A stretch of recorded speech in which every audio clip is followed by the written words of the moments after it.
ኢየሱስ ካለ ከዛን ቀን ጀምሮ ያ ቃል ስታንዳርድ ነው። ስንዴ ኢየሱስ እስካወራበት ቀን ድረስ 7 ታፈራ ይሆናል። ኢየሱስ 80 ታፈራለች ካለ ከዛን ቀን ጀምሮ 80 ነው የምታፈራው። ሂዝ ጋድ።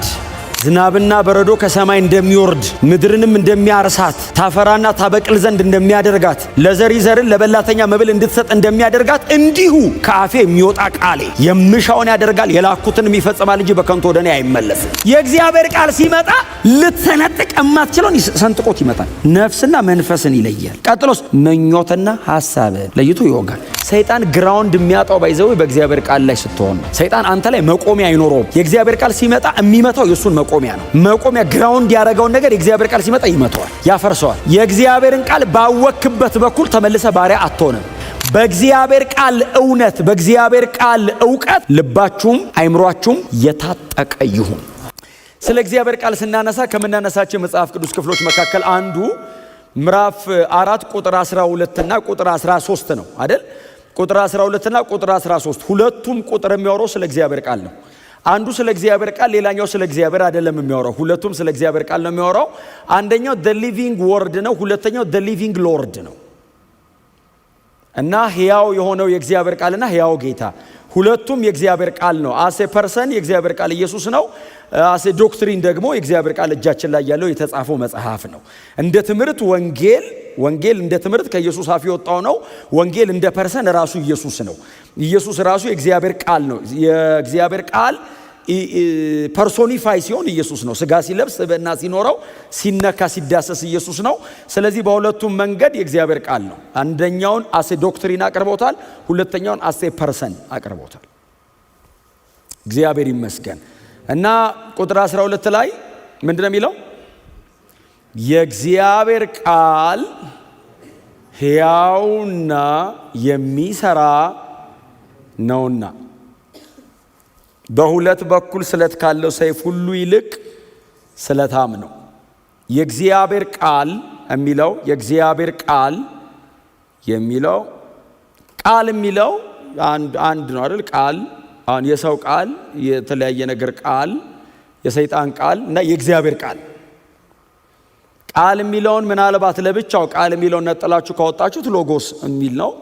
ሎጎስ ፊሎሶፊካሊ ካለው ተርም ውጪ በመጽሐፍ ቅዱሳችን ላይ ሎጎስ የሚለው ወይንም ቃል ብቻ የሚለው ቃል የሚለው በተለያየ መንገድ አቅርበውታል። የመጽሐፍ ቅዱስ ጸሐፊዎች፣ የአዲስ ኪዳን ጸሐፊዎች በተለያየ መንገድ አቅርበውታል። አንደኛው ቃል ስንል ንግግር ማለት ነው አይደል? ንግግር በውስጥ ያለውን ቶት ኤክስፕረስ የምናደርግበት መንገድ ማለት ነው። አንደኛው ቃል ማለት ንግግር በውስጥ ያለውን ምኞቴን፣ ሐሳቤን፣ ፍላጎቴን ለሰው የማስረዳበት መንገድ ማለት ነው ቃል። ሁለተኛው ደግሞ በአይምሮ ውስጥ ያለ ሪዝኒንግ ፓወር ወይንም አመክንዮ ማለት ነው። አመክንዮ ራሱ ትርጉም ያስፈልገው ይሆን ማለት ነው። ሶስተኛው ግን መጽሐፍ ቅዱሳችን ላይ ያሉ ጸሐፍት ያስቀመጡት ሶስተኛው ቃል ሲሉ ስብዕና ያለው አካል ያለው ፐርሰን ማለት ነው። ሶስተኛው ስብዕና ያለው አካል ያለው ነገር ማለት ነው። ቃል የሚለው በሶስት መንገድ ሎጎስ የሚለው እዚህ ጋር የምንመለከተው ቃል ብቻ ሳይሆን የእግዚአብሔር ቃል፣ ክብር ለእግዚአብሔር ይሁን። የእግዚአብሔር ቃል ሆሎጎስቲዮስ ማለት ነው። የእግዚአብሔር ቃል ይልና ያቀርባል። የእግዚአብሔር ቃል መጽሐፍ ቅዱሳችን ራሱ የእግዚአብሔር ቃል ነው። አሁን ቁጥር 12 ላይ የእግዚአብሔር ቃል ተብሎ የተጠቀሰው the written word ነው። የተጻፈው ቃል እጃችን ላይ ያለው ቃል ከዘፍጥረት ጀምሮ እስከ ራእይ ድረስ ያለው 66ቱ መጽሐፍ ማለት ነው የእግዚአብሔር ቃል። አሁን ቁጥር 12 ላይ እየተወራ ያለው ቃል the written word ነው። የተጻፈው ቃል የእግዚአብሔር ቃል ከዘፍጥረት ጀምሮ እስከ ራእይ ድረስ ያለው ሙሉ መጽሐፍ ቅዱሳችንን የሚያመለክት ቃል። የሆነ ቀን ስትሰበኩ ድንገት የሚመጣላችሁ መልእክት ማለት አይደለም ትርጉሙ። ምን ማለት ነው? መልእክት ማለት ትንቢት ማለት ሳይሆን ለምሳሌ እየጸለያችሁ እያለ ወደ ልባችሁ ተወርውሮ የሚመጣ ቃል አለ። እሱኛውን ቃል ሬማ ነው የሚለው። ይሄ የሚያመለክተው እየጸለይን እያለ ድንገት ወደ ልባችን ተወርውሮ የሚመጣውን ለጊዜው የሚላከውን መልእክት ሳይሆን ተጽፎ የተቀመጠውን ሙሉ መጽሐፍ ቅዱሳችንን የሚያመለክት ሐሳብ ነው። ስለዚህ የእግዚአብሔር ቃል ሲል ዕብራውያን 4:12 ላይ the whole scripture ሙሉ መጽሐፍ ቅዱስ ማለት ነው። ክብር ለእግዚአብሔር ይሁን።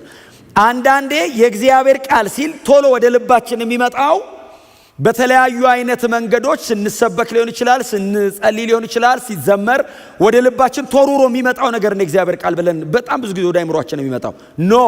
ከመጀመሪያው መጽሐፍ እስከ መጨረሻ ያለው 66ቱ መጽሐፍ የሰማይ ላይብረሪ ማለት ነው። ሙሉ የእግዚአብሔር ቃል ነው። መርጣችሁ እንዳታነቡ። የእግዚአብሔር ቃል አለና ሕያውና የሚሰራ ነው። የትኛው የእግዚአብሔር ቃል? ሙሉ መጽሐፉ። በጣም የተለየ ኃይል አለው የሚባል ቃል የለም። ሁሉም ቃል እኩል ነው። በጣም የተለየ ጉልበት አለው የሚባል ምዕራፍ የለም። ሙሉ መጽሐፍ ቅዱሱ ጉልበታም ነው። እንዳልኳችሁ ነው። ለጊዜው ስጸልይ ተወርውሮ የሚመጣልኝ ቃል ወይንም ሬማ ተብሎ የሚላከው የጊዜው ቃል ካለውበት ነገር ምንጭቅ አድርጎ ሊያወጣኝ ይችላል። አት ዘ ሞመንት እግዚአብሔር ለኔ ብሎ ስለላከው ካለውበት ነገር አወጣኝ እንጂ ከሌሎቹ ከተጻፉት ቃላቶች የበለጠ ስለሆነ አይደለም። የእግዚአብሔር ቃል ሁሉ ሕያው ነው፣ የሚሰራ ሕያው ነው የሚለው ቃል ምናልባት እናንተ እንድትጽፉ ዞን የሚል አንድ ግሪክ ቃል ይጠቀማል። ክብር ለእግዚአብሔር።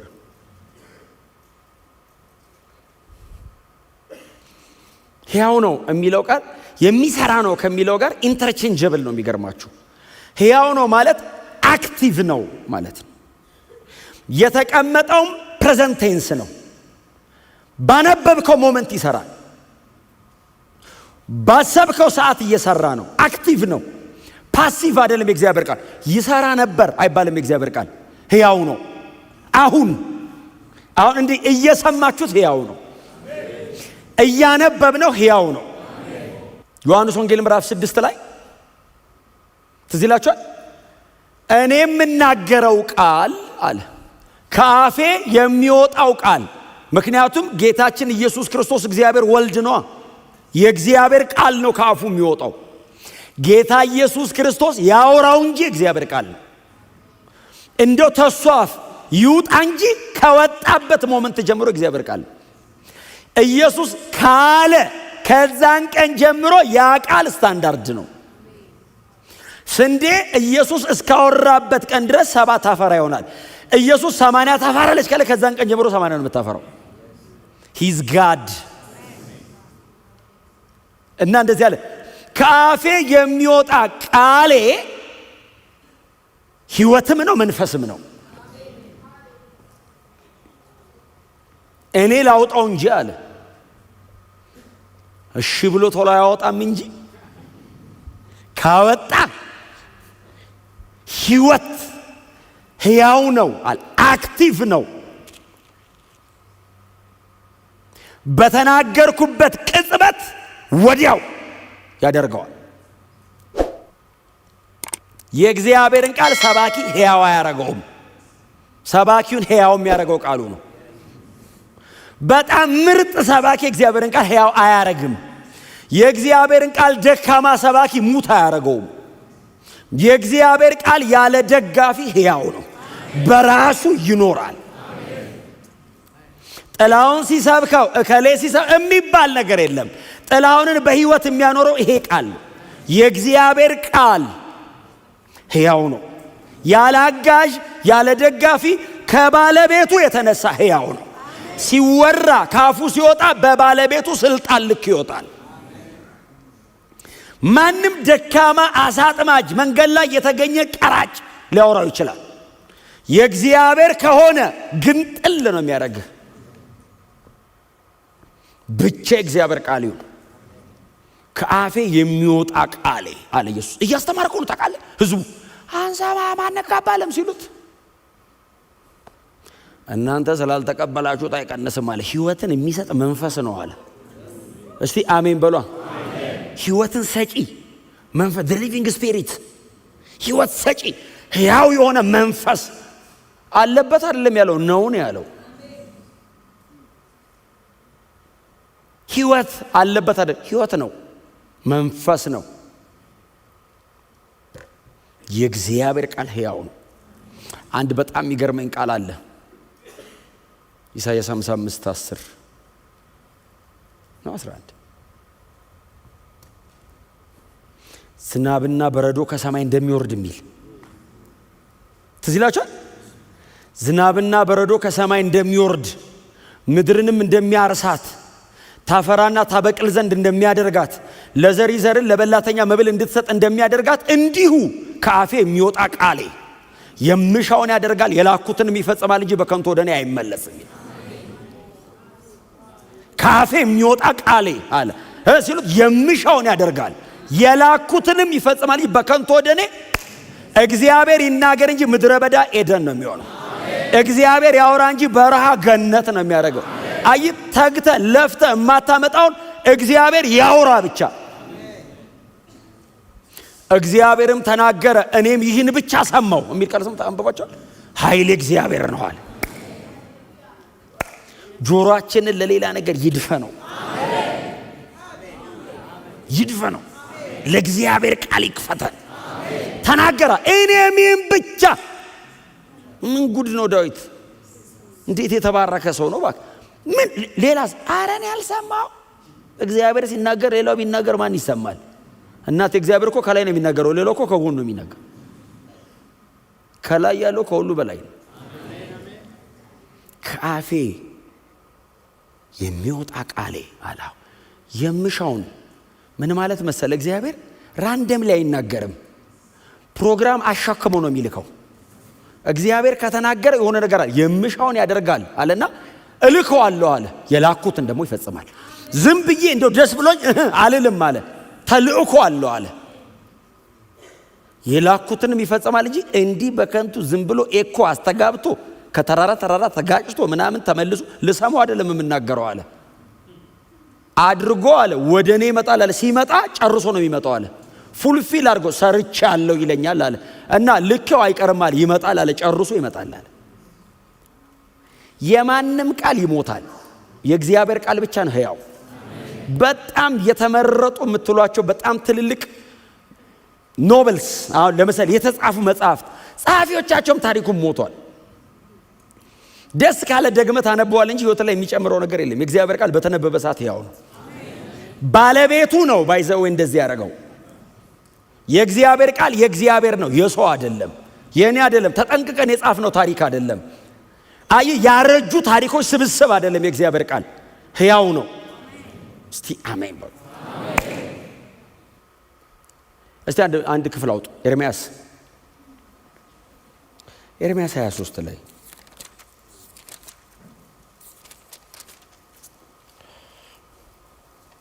ሀያ 29 ነው ግን ቆይ ከ25 ጀምሮ ላንብብላችሁ። እኔ እንደ እግዚአብሔር ቃል ልቤን የሚያሞቀኝ ነገር የለም።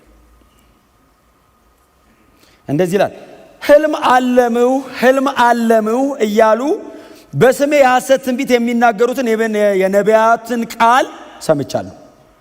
በስሜ አለና ሰምቻለሁ። ይህ ነገር የገዛ ልባቸውን ሽንገላ በሚተነብዩ በሐሰተኞች ነቢያት ልብ ውስጥ የሚቆየው እስከ መቼ ነው? እግዚአብሔር ነው የሚጠይቀው። አባቶቻቸው በዓልን በማምለክ ስሜን እንደረሱ እነርሱ በሚነጋገሩት ህልም ሕዝቤ ስሜን እንዲረሳ ያደረጉ ይመስላቸዋል አለና፣ ህልመኛ ነቢይ ህልሙን ያውራ፣ ቃሌ ያለው ግን በታማኝነት ይናገር። ገለባና እህል ምን አንድ አድርጓቸው ይላል እግዚአብሔር። ያኛውን የሐሰቱን ትንቢትና የእግዚአብሔርን ቃል ሲያመዛዝነው የሐሰቱ ህልምና ትንቢት ገለባ ነው፣ የኔ ደግሞ ስንዴ ነው። ገለባና እህሉ ምን ያገናኘዋል አለ እግዚአብሔር። ከዛ ቁጥር 29 ቃሌ እንደ እሳት ድንጋይንም እንደሚያደቅ መዶሻ አይደለምን ይላል እግዚአብሔር። ቃል ሲሉት እንደ እሳት ነው። ቀጥሎስ ድንጋይ እንደሚያደቅ መዶሻ ምን ማለት ነው? ይምጣ እንጂ አለ እግዚአብሔር። ሐሰተኛ ምናምን የእግዚአብሔር ቃል እስኪመጣል የእግዚአብሔር ቃል የማይገልጠው ነገር የለም። አንድ እንትን ትዝ አለኝ። የሐዋርያት ሥራ ምዕራፍ 13 ጳውሎስ እዛ ሰርጊዩስ ጳውሎስ የሚሉት አገረ ገዢ ፊት ቆሞ የሰበከ ቀን ትዝ ይላችሁ። ሰርጊዩስ ጳውሎስ አገረ ገዥ ጳፋ የምትባል ደሴት ላይ ነው ያገኘው። እና አገረ ገዡ አስተዋይ ነበር። ጳውሎስ የሚለውን ስም ጳውሎስ ራሱ ያገኘው ከሰርጊዩስ ጳውሎስ ስብከት በኋላ ነው እንጂ እግዚአብሔር ጳውሎስ ብሎት አይደለም። ስምዖንን ጴጥሮስ ያለው ጌታ ኢየሱስ ነው። ጳውሎስ ትክክለኛ ስሙ ሳውል ነው። ሳኦል አይደለም፣ ሳውል ነው። ጳውሎስ ያለው ሰውየውን ከሰበከው የትኛው ሳውል ሲሉ ለአገረ ገዡ ለሰርጊዩስ ጳውሎስ የሰበከው ሳውል ጳውሎስ እንጂ ጳውሎስ ማለት ትንሹ ማለት ነው ትርጉሙ። እና አገረ ገዡ አስተዋይ ነው ይላል። እና የነ ጳውሎስን ስብከት ሰማና እስቲ ጥሯቸው አለ። መጡ እነ ጳውሎስና በርናባስ ናቸው። መጡ። እስቲ አውሩ ንገሩኝ እስቲ አላቸው። ምንድነው የምትሰብኩት ሲል ጳውሎስም የእግዚአብሔርን ቃል ማስተማር ጀመሩ። ቆሙ። ለአገረ ገዡ እኮ ነው ጠርቱት። እየሰበከ እያለ አገረ ገዡ አጠገብ አንድ ጠንቋይ ቆሞ ነበር ይላል መጽሐፍ ቅዱስ። ሉቃስ እንኳን ጻፈ። ጠንቋይ አለውና ታውቃለህ ሁለት ስም አለው አለ። አንደኛው ስሙ በርያሱስ ነው፣ ሁለተኛ ስሙ ኤልማስ ነው። በርያሱስ ማለት የኢየሱስ ልጅ ማለት ነው። ኤልማስ ማለት የቬነስ ቤተ ጣዖት መተተኛ ማለት ነው። ማላ እየለወጠ ነው የሚጫወተው። አየ ቸርች ሲመጣ የኢየሱስ ልጅ ነኝ ይላል። ወደዛ ዞር ሲል ደግሞ መተተኛ ነው። እንዲህ አይነቱን ወደ ብርሃን የሚያወጣው ወንጌል ነው። እና ጳውሎስ በመገለጥ አይደለም ባይዘው ያወጣው፣ በእግዚአብሔር ቃል ነው የገለጠው። አንድ ጠንቋይ ያለ ብሎ አይደለም ጳውሎስ መልእክት ያመጣው። ዝም ብሎ እየሰበከ ሰውየው ወደ ብርሃን ወጣ። የእግዚአብሔር ቃል ይምጣ። ምንም ነገር መዶሻ ነው፣ ግን ጥል ነው የሚያደርግ። ውስጥ የተደበቀው ልብን ብቅ ያደርግባል። ገንጥሎት ከላይ ያለ ይሄ አርቲፊሻሉን ይገነጥለዋል ባይዘው። እና ቆሞ እየሰበከ እያለ ኤልማስ የሚባለው ጠንቋይ ጠጋ ብሎ የአገረ ገዡን ልብ ያጣምም ነበር የሚል ቃል አለ። የአገረ ገዡን ልብ ያጣምማል። ምን እንደሚል ሉቃስ አልነገረንም። ነገሩ ምን ያደርግልናል? ያ ወንጌሉን እንስማ እንጂ አሁን የስንቱ ጠንቋይ ይጻፋል። ዋናው ይነገረን እንጂ እኛ ፎርጅድ ስናጠና እድሜያችን ይለቅ እንደ ኦሪጂናሉን አጥንተን ፎርጅዱን መጣል። እና እየሰበከ እያለ ሲያጣምም ጳውሎስ እንደዚህ አለ። አንተ አለው። በመንፈሱ ተበሳጨ። አንተ አለውና የዲያብሎስ ልጅ አለው። የኢየሱስ ልጅ እኮ ነው ስሙ። ኦሪጂናሊ ገለጠው ታውቃለህ። የዲያብሎስ ልጅ አለውና ወንጌልን ጳውሎስ ምን ብሎ ጠራው መሰለ? የጌታ ቀና መንገድ አለው። ወንጌልን ለምን ታጣመማለህ አይደለም ያለው። የጌታን ቀና መንገድ ከማጣመም አታርፍም፣ እንግዲያው እውር ትሆናለህ አለው ይላል። ታወራ አይልም። ጭጋግና ጨለማ ወረደበት የሚል ቃል አለ። እውር ሆነ አይልም። ጭጋግና ጨለማ ወረደበት ማለት ይሄ ብቻ አይደለም የታወረው እድሜው ላይ። ከዛ ከአገረ ገዡ ፊት የሚመራው ፈልጎ ሲወጣ አገረ ገዡ በታምሩ ተገርሞ አይደለም የሚለው፣ በትምህርቱ ተገርሞ አመነ ይላል። ምን አይነት ትምህርት ነው አለ። ከጳውሎስ ጋር አይገናኝም፣ ቃሉ ሕያው ነው። እስቲ አሜን በሏ። ጳውሎስ መስሪያ ነው እንጂ ነገሩን እየሰራ ያለው ቃሉ ነው። ትምህርቱ አይት ዶክትሪን ነው አይደል? ሳውንድ የሆነ ዶክትሪን ህይወት የሚገኝ ምን አይነት ትምህርት ነው አለ። ሲፈልግ አይን ይከፍታል፣ የሆነ ቦታ ደግሞ አይን ይዘጋል አለ። ትምህርቱ ነው አለ። ሰውየው ሜኔን ነው አለ። እስቲ አሜን በሏ። በጌታ ስትሆኑ ማውጣት የጀመራችሁት ክንፍ የለም። በጌታ ስትሆኑ ከመሬት ከፍ ከፍ እያላችሁ አትሄዱም። ኖርማል ናችሁ። እንዲሁም ምናልባት ደረቅ ልትሉ ትችላላችሁ፣ ከሳል ልትሉ ትችላላችሁ። ጾማላ በጌታ ቤት ስገባ አማረብኝ። ቆንጆ ነው፣ ይመርባችሁ። በእውነት እውነት ነው። ኧረ ይመርባችሁ። ግን ጹሙ ሁሉ ተፈቅዶልኛል ብላችሁ እንትና ተብሎ ሁሉም አይጠቅመኝም የሚል ስላለ አይ ከጳውሎስ ጋር አላያያዘውም። ትምህርቱ አለ ሳውንድ ዶክትሪን ነው ያለው። ባይዘው ህይወት ይገኝበታል ይሄ ትምህርት አለ። እና አዎ ይሄ መተተኛውን ጠንቋዩን አይሁን አያቅም ሰርጊዩስ ጳውሎስ የገለጠ እግዚአብሔር ቃል ነው። ሰውየውን ግንጥል ሲያደርገው ከውስጥ ወጣ ኦሪጂናሊ ማን እንደሆነ። ምን አይነት ትምህርት ነው አለ። የእግዚአብሔር ቃል ሲመጣ ኤርሚያስ ላይ ያለው እሱ ሐሰተኛ ህልም አለምኩ የሚል አየው የሚል እንትን እያለ የሚያታልል በህዝቤ መካከል ህዝቤ እኔን እንዲረሱኝ አረጉ አይደል ያለው እግዚአብሔር። በእኔ ስም ነው የሚናገሩት አለ። በእግዚአብሔር ስም እየተናገሩ እግዚአብሔርን አስረሱት። ታውቃለህ የልቤ ያልሆነው ነገር ላይ ህዝቤን ታከሏልና ቃሌን ነው የምልከው። ቃሌ እሳት ነው መዶሻ ነው አለ። እስቲ አሜን በሉ። ይበላዋል አለ ከላይ። ቀጥሎስ መዶሻ ነው ያደቅልኛል አለ። እኔ ወደ ህዝቤ የምመለሰው በቃሌ ነው አለ። በትምህርቴ በእውነት በነቢያቴ አይደለም ያለው እግዚአብሔር። በቃሌ እመለሳለሁ አለ። ቃሌን ልኬ እኔ ማን እንደሆንኩኝ ሕዝቤ እንዲያቀረጋለሁ።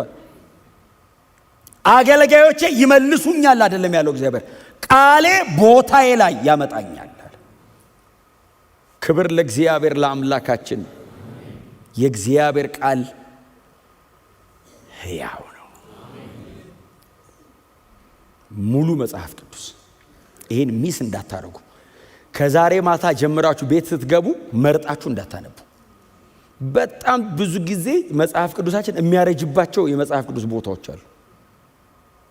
ደጋግመን ከማንበባችን የተነሳ ቀይ ባህር ተከፈለ፣ ሁሌ ነው የምናነበው። ልክ ናችሁ፣ በእውነት ተከፍሏል። ዮርዳኖስ ተከፈለ፣ ኤልያስ እሳት አወረደ፣ እንደዚህ ተአምራት ሆነ። ኖ ፕሪንሲፕል። ዘሌዋውያንን እስቲ አንብቡት፣ ዘሌዋውያንን አንብቡት። ስለ አቃታውያን ስለ ጌርሳውያን ምናን የሚያወራውን ሲሸከሙ በዚህ ያህል ሜትር ርቀት ሲሸከሙ ምናን የሚለውን እሱ የእግዚአብሔር ቃል ሕያው ነው። ክብር ለስሙ ይሁን። ሕያው ነው። ከዛ የሚሰራ አይደለም የሚለው ቀጥሎ ኢኔርጎን የሚል ቃል ለሚጠቀመው ኢኔርጎን ማለት የሚሰራ ማለት አሁን አክቲቭ ነው ማለት ብቻ ሳይሆን ኤፊሽንት ነው፣ ኢፌክቲቭ ነው፣ ፓወርፉል ነው፣ ኢነርጄቲክ ነው ማለት ነው። ኤፊሽንት ነው፣ በጣም በቂ ነው። የሚሰራ ነው ማለት አያስፈልገውም ሌላ ነገር፣ አታግዘውም። አንተ የእግዚአብሔር ቃል እንዲሰራ አልረዳውም። እኔ በእኔ እንዲሰራ እኔ ፈርታይል ግራውንድ ልሆን ይችላለሁ፣ ምቹ መሬት ልሆን ይሆናል እንጂ ከዛ ውጪ እግዚአብሔር ቃል የሚሰራውን ስራ ከእኔ ኃይል ተበድሮ አይሰራም። የሚፈልገኝ እንድመቻችለት ብቻ ነው።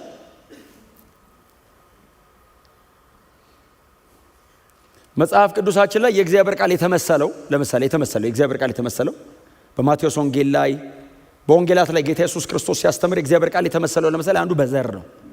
ስለዚህ ይላችኋል በዘር ሲድ በዘር ነው የተመሰለው።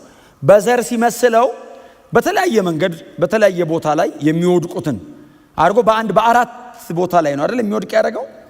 የመጀመሪያው መንገድ ዳር፣ ከዛ ቀጥሎ ያለው ጭንጫ ላይ፣ ከዛ ሁለቱ ደግሞ እሾህ አካባቢና መልካም መሬት ላይ።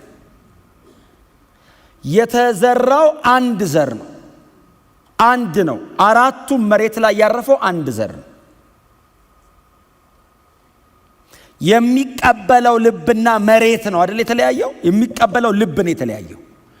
አቅሙ እኩል ነው የተዘራው ዘር፣ ተቀባዩ መሬት ነው አይደል። ለሚቀጥለው ውጤት እግዚአብሔር ሲልከው በእኩል ስልጣን፣ በእኩል ጉልበት፣ እኩል ህይወት ውስጡ አስቀምጦ ነው የሚልከው። በዘር ተመስሏል ማለት ምን ማለት ነው? ሕያው ነው የሚሰራ ነው የሚል ብቻ አይደለም፣ ፕሮሰስ ያደርጋል ማለት ነው። ሰው ውስጥ በተላከበት ሰዓት ስራ ይጀምራል። ፕሮሰስ አድርጎ ግን ማቹር ስታረግ ደግሞ አንደርስታንድ የምታደርገው ሌላ ነገር ደግሞ አለ። ለምሳሌ ስንዴ ቅንጣት መሬት ላይ ሲወድቅ መሬቱ ይቀበላል። ከተቀበለው በኋላ የስንዴ ቅንጣት ይዣለሁ ይልና የስንዴ ቅንጣት እኮ የወደቀ ቀን አያፈራም አይደል? የወደቀ ቀን አያፈራም። ውስጥ ይቀመጥና ይበሰብሳል። ከዛ ሊትራሊ ይሞታል። ከዛ እንደ አዲስ ጀርሚኔት ያደርጋል። እንደ አዲስ ህይወት ይፈጥርና ያንን መሬት ሰብሮት ይወጣል። ልክ የእግዚአብሔር ቃል ሲላክ ወደኛ የመጣ ሰዓት፣ አሁን ዛሬ ለምሳሌ እየተማርን እያለ የገባን ነገር አለ። የሆነ ቀን የሚገባን ነገር አለ። መንገድ ላይ እየሄድኩ ነው፣ ብዙ ነገር ገብቶኛ ቃል ስንት ዘመን ተሰብኬ ይሄ ነገር እንደዚህ ነው ብዬ ሳስብ የቆየሁትን ነገር ተንበርከከ እየጸለቅ ቦግ ይልልሃል። ውስጥ ገብቶ ቆይቶ ሰብሮ ሲወጣ ማለት ነው። ጌታ ኢየሱስ በዘር መሰለው። ዘር ውስጥ ያለው ህይወት ሞትን ማሸነፍ የሚችል ህይወት ነው። አፈሩን መቅደድ የሚችል ህይወት ነው። ገንጥሎት መውጣት ይችላል። ግን ግራውንዱ ፈርታይል መሆን አለበት። ስትሰማ ስትቀበለው የወደደውን እንዲሰራ እሺ ማለት ግን አለብህ። ምን ማለቴ ነው? በእኔ አይነት መንገድ አይደለም የእግዚአብሔርን ቃል መስማት ያለብኝ፣ በእግዚአብሔር በኩል ነው የእግዚአብሔርን ቃል መስማት ያለብኝ። የእግዚአብሔር ቃል ማለት የፈለገውን ነው መስማት ያለብኝ። ተርጉሜው በእኔ ኮንቴክስት ውስጥ አስገብቼው አይደለም። ፍሬም ላደረገው አይገባም። የእግዚአብሔርን ቃል ነፃ መሆን አለበት። አንዳንዴ እንዴት መሰላችሁ? መጽሐፍ ቅዱስ እናነብኛ እንከፍተውና ኦሬዲ እዚህ ውስጥ አለ ይዘን ነው የምንገባው። መጽሐፉ አይደለም እኮ እኔ ነኝ የምለው። ከዛ እኔ በፈለኩት መንገድ ተርጉሞ ይሄዳል። መጽሐፉ እንዲናገር ፍቀድለት። ፍሬም አታርጉት። የእግዚአብሔርን ቃል በሙሉ ኃይሉ እንዲሰራ በእግዚአብሔር በኩል ቆመ መስማት አለብን። እንደምፈልገው አድርጌ ከሰማሁትኝ በእኔ ሴታፕ ነው የምሰማው። በእግዚአብሔር በኩል ከሰማሁትኝ እንደ እግዚአብሔር ቃል በላይ ላይ ይሰራል። ኢነርጎን የሚለው ቃል ኤፊሽንት ነው፣ በቂ ነው ለሚሰራው ነገር፣ ለሚያደርገው ነገር በጣም አክቲቭ ነው፣ ኤፊሽንት ነው፣ ኢፌክቲቭ ነው፣ ደግሞ በጣም ውጤታማ ነው ሲሰራ። ቀጥሎ በጣም ኃይለኛ ነው። ታጥቆ ነው የሚመጣው። ሲመጣ ለእግዚአብሔር ወግኖ እኔ ላይ ለመስራት ነው የሚመጣው። የእግዚአብሔር ቃል ሳይድ የሚያደርገው ለእግዚአብሔር ነው፣ ለእኔ ሳይድ አያደርግም። እኔንማ ሊበታትነኝ ነው የሚመጣው፣ ሊገነጣጥለኝ። የእግዚአብሔርን ቃል ሰምታችሁ ታማችሁ ከሄዳችሁ ትክክል ነው። ቆርጦ ማለት ነው፣ ገንጥሎ ኃይሉን ተጠቅሞ የሆነ ነገር ንቅል አድርጎት እንዴት እንደዚህ ብዬ ከሄድ ተናድጄ ገነጠለኝ እኮ አንተ አይራራልኝ። ልክ ነው እንደዛ ከተሰማኝ የእግዚአብሔር ቃል ነው። መዶሻ ነዋ። መዶሻ እኮ መሮ አለው አስደግፎ ግንጠል ሲያደርገው ግን ይስተካከላል። አያችሁ፣ ይስተካከላል። ፓወርፉል ነው። በጣም ኢፌክቲቭ ነው። ኤፊሽንት። ኢነርጎን የሚለው ቃል ትክክለኛ ቃሉ የሚሰራ የሚለው ቃል ፓኬጅ ነው ማለት ነው። አንድ የሚሰራ ሲል የሆነች ነገር ለማድረግ የሚመጣ ማለት ብቻ አይደለም። ኃይል የታጠቀ ነው፣ በጣም ውጤታማ ነው፣ በቂና ብቁ ነው። የእግዚአብሔር ቃል ወደ እናንተ ከመጣ ምንም አያስፈልጋችሁ። እስቲ አሜን በሏ። መጽሐፍ ቅዱስ ላይ ጌታ ኢየሱስ ክርስቶስ ደግሞ የተናገረው ቃል አለ አይደል? በብሉይ ኪዳን መጽሐፍ ላይ ቃሉ የመጣላቸውን በሕጋችሁ አማልክት ናችሁ አላችኋቸው የሚል ቃል የመጣላቸውን አማልክት ናችሁ አላችኋቸው። አማልክት አይደሉም እኮ። የእግዚአብሔር ቃል ሲመጣ በላያቸው ላይ የሰራው እንደ ላኪው ነው።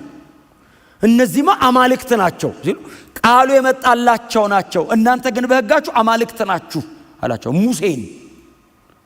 የእግዚአብሔር ቃል እኮ ነው አይደል? በሙሴ የሰራው ሂድና እንዲህ አርግ እኮ ነው የሚለው። ሙሴ ፈልጎ የሚያደርገው ነገር የለም። ተሳስቶ አንዴ ፈልጎ ቢያደርግ ከከናን አስቀረው። በትርን አንሳ ሲለው ሲያነሳ፣ እግዚአብሔር ሲራመድ፣ ተናገር ሲለው ሙሴ ሲናገር ከእግዚአብሔር የሰማውን እግዚአብሔር ሲሰራ አምላክ ነው ሰው ነው ተባለ። ኤልያስን ይዩት፣ ሂድና እንዲህ አርግ ሲለው የእግዚአብሔርን ቃል ተከትሎ ሲያደርግ ኤልያስ እንደኛ ሰው ነበር አይደል ያሉት? አምላክ እስኪመስል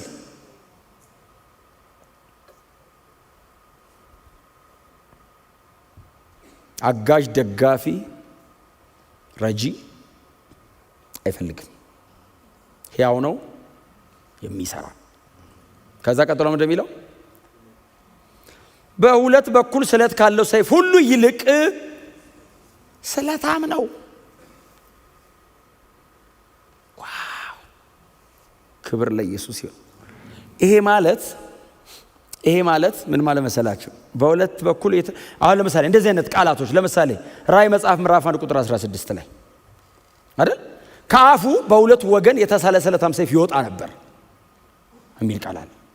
ዮሐንስ ያ ግሎሪፋይድ የሆነው ክራይስት የከበረው ክርስቶስ ማለት ነው። አሁን መሬት ላይ ያለው ብቻ ሳይሆን ተመልሶ የመጣው የከበረውን ክርስቶስን ሲያይ አይኑ የእሳት ነበልባል ይመስላል፣ ፊቱ በሙሉ ድምቀት እንደሚያበራ ፀሐይ ነው፣ በቀኝ እጁ 7 ከዋክብት ይዟል፣ በሰባቱ መቅረዞች መካከል ይመላለሳል ምናምን አለና ከአፉ ድምፅ አለ። ድምፅና ቃል ይለያያል። ድምፁ እንደ ብዙ ውኆች ድምፅ ነው አለና ሴስሞስ ማለት እንደ መሬት መንቀጥቀጥ ነው። በዚህ በጣም ግርማ በተሞላ ድምፅ ውስጥ ግን አለ ቃል አለ። ቃሉ በሁለት ወገን የተሳለ ስለታም ሰይፍ ይመስላል። ምን ማለት ነው? በዚህና በዚህ የተሳለ ማለት አይደለም ትርጉሙ። ጥርግርግ አርጎ የሚበላ ነው ማለት ነው ትርጉሙ። ክብር ለኢየሱስ። ልክ እንደ ዋይልድ ቢስት ነው የሚለው። እንደውም ትክክለኛ አንድ ያነበብኩት ይሄ የጫካ አውሬ ሲወጣ ጥርግርግ እንደሚያደርገው የእግዚአብሔር ቃል ሲመጣ ጥርግርግ ነው የሚያደርግ። ይሄ ቅልጥም ጅማት አጥንት ውስጥ የተደባበቀ ነገር ካለ አያስተርፍም። እና በሁለት ወገን በኩል እንደተሳለ ይሄ ምንድነው? ፊገራቲቭ ነው። ፊገራቲቭ ነው ማለት የሮማውያን ሰይፍ አለ። በሳይዟ አጠር ያለች ናት እና ደብል ኤጅ ነች። እና ሮማውያን እንደዚህ ብቻ አይደለም የሚቆርጡት፣ እንደዚህ ነው የሚቆርጡት። በዚህም በዚህም ነው ስለቱ። እና በሰደዱበት አንግል በሙሉ ቆራጭ ነው። አሁን በዛ አይነት መንገድ ፊገራቲቭ ላይ ያቀረበው እንጂ ትክክለኛ ግን የዕብራውያኑ ጸሐፊ የሚጠቀመው የግሪክ ቃል የሚባላ ነው። እግዚአብሔር በአንተ ህይወት ላይ ያላስቀመጠው ነገር ኮንሱም የሚያደርገው ቃሉን ልኮ ነው። መክሮ አይደለም የሚያስተካክለ። ቃሉን ይልከዋል፣ ይበላዋል። ነበር ትላለህ፣ ታጠዋለህ። ታውቃለህ፣ እግርህን ወስዶት የሆነ ቦታ ላይ አብሮኝ የኖረ የምትለውን የእግዚአብሔር ቃል ሲመጣ ይወስደዋል። ክብር ለእግዚአብሔር ለአምላካችን። ትክክለኛ የሚለው ምንድን ነው? በሁለት ምንድን ነው የሚለው? በሁለት ወገን በኩል የተሳለ ነው። ይልቅ የተሳለ ነው። ዲስቶሞስ የሚል አንድ የግሪክ ቃል ይጠቀማል። ዲስቶሞስ ደብል ማውዝ ትክክለኛ ቃሉ ሁለት አፍ ማለት ነው። ሲበላ አስበዋል። ሁለት አፍ እንዲም ነው የሚበላ። የጸለይክበትም ያልጸለይክበትም ነው የሚወስደው። ጌታዊ ይሄኛውን ያስቸገረኝ ሲል ያኛውንም ይወስደዋል። እስቲ አሜን በሉ። ጎናችሁ ያለው የእግዚአብሔር ቃል ይምጣል በሉት። በቃ ይብላ። የእግዚአብሔር ያልሆነ ነገር በሙሉ ተላይ ላይ ይጠራረጋል ማለት ነው። እስቲ አሜን በሏ። ቢያመኝም የእግዚአብሔር ቃል ነው የሚሻለኝ። ይመመኝ፣ የፈለገውን ያርገኝ፣ ለዘለቄታው የእግዚአብሔር ቃል ነው የሚሻለኝ። እና በሁለት ወገን ይልና ከተሳለ ሰይፍ ይልቅ አይደለም ይለው። በሁለት ወገን የተሳለ ነው አይደለም እኮ አይደል? ይልቅ ስለት አለው። እና ደብል ማውዝ የሚጠቀሙት የግሪኩ ቃል ሁለት አፍ ነው ያለው። እና ቀደም ላይ እንደ ዋይልድ ቢስት ነው አስበዋል። የተራበ አውሬ ከጫካ ሲወጣ ቀጥሎ ደብል ማውዝ ኖሮት ለመጠራረግ ሲመጣ ማለት ነው። ራሳችሁን አዘጋጁ ወንድሞቼ እህቶቼ። መጽሐፍ ቅዱስ ስከፍቱ ኢንጆይ ለማድረግ አትክፈቱት። እንደዚህ ነው የእግዚአብሔር ቃል። እስቲ አሜን በሉ። በጣም ሕያው ነው፣ ሕይወት ሰጪ ነው። በተነበበ ሰዓት ደግሞ ሰራተኛ ነው፣ መዶሻ ነው፣ ሰይፍ ነው፣ አክቲቭ ነው። ቀጥሎ ደግሞ ኮንሱመር ነው። አንድ የምታነባት ቨርስ ይሄ ሁሉ ነች። አንዱ እሳት፣ አንዱ መዶሻ፣ አንዱ አይደለም፣ አንዱ ቃል ይሄ ሁሉ ነች። አንድ ወርድ ከሆል ስክሪፕቸር ውስጥ አንድ ወርድ። ዛሬ አሁን የማጠናው ለምሳሌ አንድ ቃል ከሆነ አትፍራ ከሆነ አትፍራ ብቻውን ሕያው ነው፣ የሚሰራ ነው። በሁለት ወገን ከተሰይፍ ይልቅ የተሳለ ነው። አንዷ ቃል ሁሉም ነች። ሙሉ መጽሐፍ ቅዱስ ይሄንን የታጠቀ ነው። ዌፐን ነው። ሲመጣ የጠላትን ቀጠና ከላይ ላይ ሰይጣን ግራውንድ የሚያጣው ባይዘው በእግዚአብሔር ቃል ላይ ስትሆን ነው። ሰይጣን አንተ ላይ መቆሚያ አይኖረውም። የእግዚአብሔር ቃል ሲመጣ የሚመታው የሱን መቆሚያ ነው። መቆሚያ ግራውንድ ያደረገውን ነገር የእግዚአብሔር ቃል ሲመጣ ይመታዋል፣ ያፈርሰዋል። የእግዚአብሔርን ቃል ባወክበት በኩል ተመልሰ ባሪያ አትሆንም። እውነትን ታውቃላችሁ። እውነት አርነት ባወክበት በኩል ነፃነት ይቆያል። ሰይጣን ብዙ ጊዜ ግራውንድ የሚያደርገው ባላወቅንበት ሳይድ ነው ባይዘው። እኛም ደግሞ ያላወቅንበትን ሳይድ ብዙ ጊዜ መሸፈን የምንፈልገው በልምምድና በአሰራር ነው። በእግዚአብሔር ቃል እውነት፣ በእግዚአብሔር ቃል ዕውቀት ልባችሁም አይምሯችሁም የታጠቀ ይሁን። አያችሁ፣ የተሰቀለው ክርስቶስ እንሰብካለን ስንላውን ቅድም ይሄ እግዚአብሔር ቃል ነው። እኛ ግን የተሰቀለውን ክርስቶስ ሕያው ነው። አሁን በተባለ ሰዓት ይሰራል፣ የሚሰራ ነው። ሌላ ነገር ህይወት ላይ ካለ ከተሰቀለ ውጪ ርዕስ ካለ ይገነጥለዋል። ቀጥሎስ ኮንሱመር ነው። ሌላ ነገር ከዚህ በኋላ እንዳታወራ ሌላውን በሙሉ ይበላዋል። አፍርሶ ብቻ ለቅም ጥርግርግ አድርጎት ርዕስ ያሳጣል።